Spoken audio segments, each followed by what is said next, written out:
मसीह के मधुर और मीठे नाम में आज दिनांक 2 जुलाई दिन शनिवार को हम आप सब अपम के श्रोताओं का हार्दिक स्वागत करते हैं।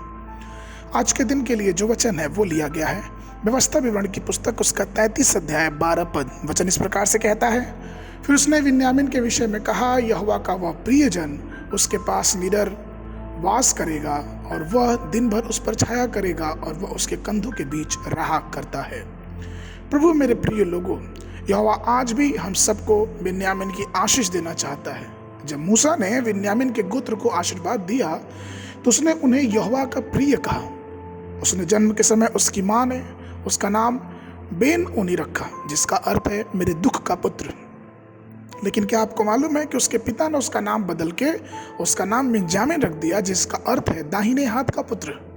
हालांकि याकूब के 12 बेटे थे, लेकिन बैतलहम के पास कनान देश में केवल बिन्यामीन ही पैदा हुआ था और वह इतना सुकून देने वाला है कि प्रभु उससे कहता है कि तुम मेरे प्रिय हो और तुम मेरे द्वारा सुरक्षित रूप से निवास करोगे।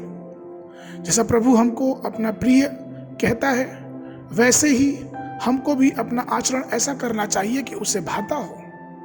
अपने आप को केवल वही करने के लिए प्रतिबंधित करे जो उसे अच्छा लगता है। जब हम प्रभु यीशु को देखें तो ये कहें, जैसा यूहन्ना की पुस्तक उसके 8 और 29 में लिखा है कि और मेरा भेजने वाला मेरे साथ है, उसने मुझे अकेला नहीं छोड़ा, क्योंकि मैं सर्वदा वही काम करता है जिससे वह प्रसन्न होता है।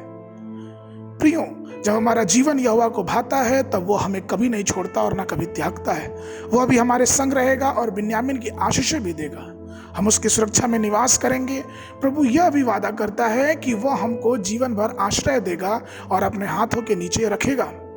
केवल प्रभु ही हमें पूर्ण सुरक्षा प्रदान कर सकता है, और जिस प्रभु ने जीवन भर आश्रय देने का वादा किया है वह वास्तव में हमारे जीवन के सभी दिनों में हमारी रक्षा करेगा, हमारी सभी जरूरतों को पूरा करेगा और हमारी आत्मिक पोषणों को भी तृप्त करेगा।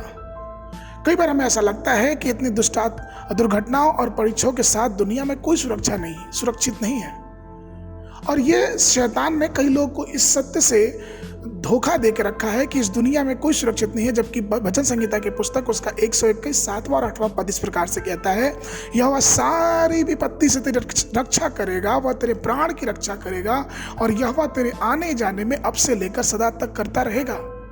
परमेश्वर हमारी रक्षा हमेशा करने के लिए तैयार है। इसलिए आइए हम सब उस पर विश्वास करें जो हमेशा रहता है।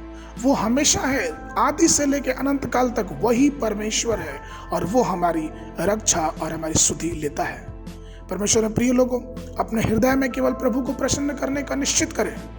पवित्र शास्त्र को पढ़ने, प्रार्थना करने और उसके बातों का अनुसरण करके अपने जीवनों को एक आदर्श बनाएं और परमेश्वर की दृष्टि में भला कार्य करें, जिससे परमेश्वर की आशीष हमेशा जीवनों पे बनी रहे। आज के मनन के लिए भजन संहिता की पुस्तक उसका 143 अध्याय उसका 10 पद। वचन कहता है, मुझको यह सिखा कि मैं तेरी इच्छा क्यों कर पूरी करूं, क्योंकि मेरा प्रभु तू है, तेरा भला आत्मा मुझको धर्म के मार्ग पे ले चले। बाइबल अध्ययन के लिए सुबह के समय अय्यूब की पुस्तक उसका 22, 23 और 24 अध्याय, संध्या के समय पीड़ितों के काम उसका 11 अध्याय। परमेश्वर आप सबको आशीष देवे।